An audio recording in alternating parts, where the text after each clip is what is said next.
فرقان د حق او د باطل په منځ کې د فیصلې ورځ، او یوم التقى الجمعان چې کله دوه لښکرې یو بل ته مخامخ شوي په غزوه احد کې. نو دا دواړه جنگونه د اسلام بنیادی او اهم جنگونه چې په دې کې د الله رب العالمین مدد او نصرت براه راست مسلمانانو ته هغه الله رب کائنات را لګلو چې څومره دغه کفر او شرک خوريږي نو په ځمکه باندې فساد او فتنه او عذابونه دا زیاتی. لہذا دغه فتنو او دغه مصیبت علاج چې هغه جهاد فی سبیل الله، او بیا چې جهاد فی سبیل الله وشي الله رب کائنات مؤمنانو ته غلبه ورکي، فتح ورکي، مال غنیمت ورکي، او یو طرف ته کافر وي مشرک وي چې هغه د خپل دنیاوي مفاداتو لپاره جنگيږي، بل طرف ته مؤمن مسلمان اعلاء کلمت الله د لپاره د الله د دین سربلندۍ د لپاره جنگيږي. د الله جل شانه مدد د مؤمن مسلمان سره وي، او د مؤمن د جهاد او د جنگ مقصد هغه ملک او ملک نه وي، مال او دولت نه وي، مال غنیمت نه وي، بلکې د مسلمان او د کافر په جنگ کې فرق داوي چې مؤمن خالص د الله رب العالمین د رضا د پاره، د الله د دین غلبې د پاره، د الله جل شانه د حاکمیت د نافذ کولو د پاره، د الله جل شانه په ځمکه باندې د الله نظام غالب کولو د پاره، د الله جل شانه د وحدانیت د پرچار د پاره هغه جهاد کوي. او کافر چې د خپل مال دولت د پاره، ملک او ملک د پاره، دنیاوی مفاداتو د پاره هغه جنگ کوي. نو مؤمن چونکې د الله رب العالمین د رضا د حاصلولو او د خپل آخرت چې کوم ابدي او دایمي زندگی ده داغي کامیابولو او د جنت د حصول لپاره جهاد کوي. خو ضمني طور باندې الله رب العالمین دغه جهاد د برکته فتوحات، مال غنیمت دا هم ورکي. سرنګ چې مکی معظمینا جناب رسول الله صلی الله علیه وسلم او صحابه کرامو انتہائی بے سر و سامانی په حالت کې هجرت کړو. خو بیا د هجرت نه بعد دغه جهاد فی سبیل الله هغه برکت چې فتوحات شروع شو او دغه جهاد برکت مال غنیمت شروع شو. د ایران، د شام، د فارس هغه تاج و تخت، هغه سونی جواهرات، هغه مال و دولت د صحابه کرامو د خپل لاندې ډیر شو.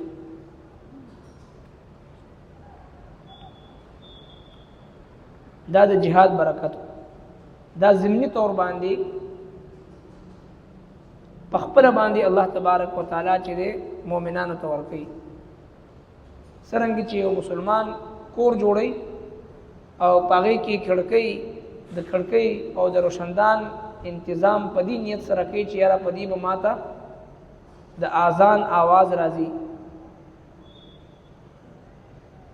نو دته په دې باندې اجر او ثواب ملایي. او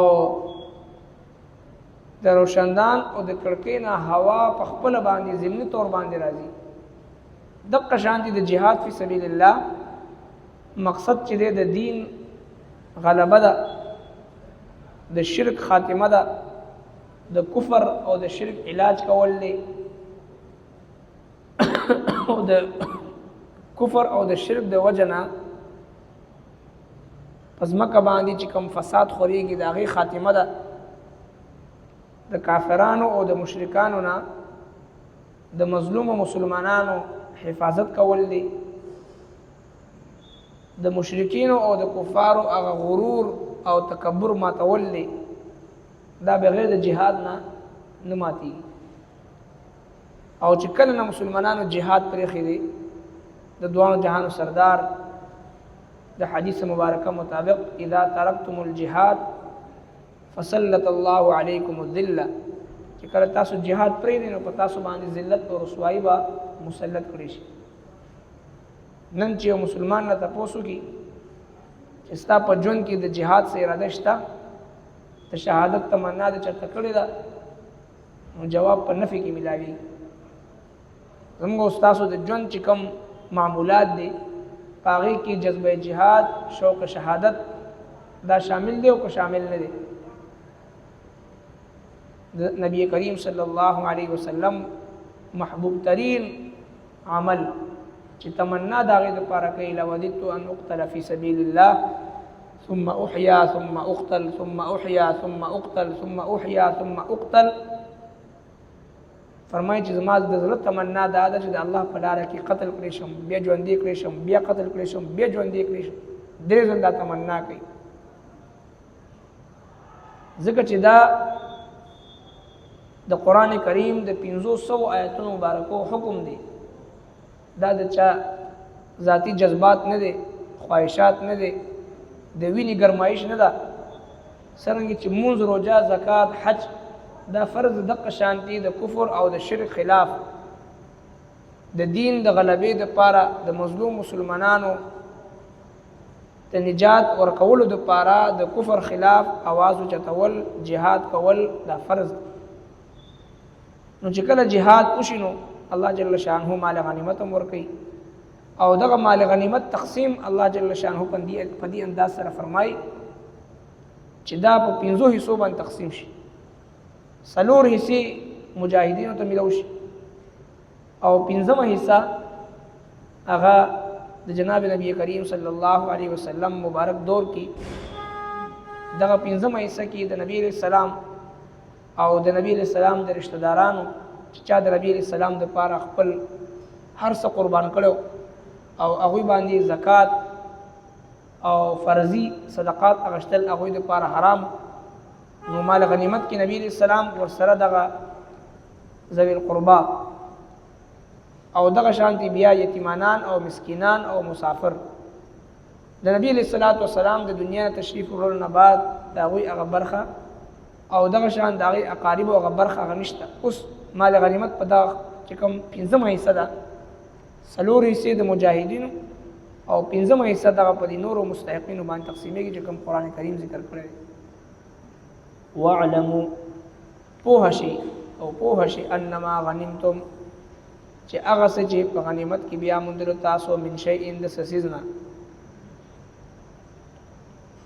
فإن لله خمسه نو بشکه د الله د پاره د 5مه برخه د هغې وللرسول او دغه د رسول د پاره ولذي القربا او خپلوانو د پاره والیتام او یتیمانانو د پاره والمساکین او د مسکینانو د پاره وابن السبیل او د مسافرو د پاره ان کنتم آمنتم کچری تاسو ایمان وروړي بالله په الله باندې وما انزلنا او پاغه چې نازل کړی دی مونږه علی عبدنا په خپل بنده باندې یوم الفرقان په حق او باطل کې د فیصلې په ورځ یوم التقى الجمعان او په کوم ورځ چې یو زیرا للی دوه لښکرې الله على كل شيء قدير او الله جل شانه پارسز باندې قادر دی د مال غنیمت د تقسیم په دې آیت مبارکه کې ذکر دی 4 حصے د مجاهدینو او 5مه حصہ کې ان لله خمسه د الله جل شانه نوم مبارک د برکت د پاره دی الله تبارک وتعالى نوم صرف د برکت د پاره ذکر دی او باقی چې کوم 5مه حصہ دا پاغي کې د نبی علیہ السلام او د خپلوان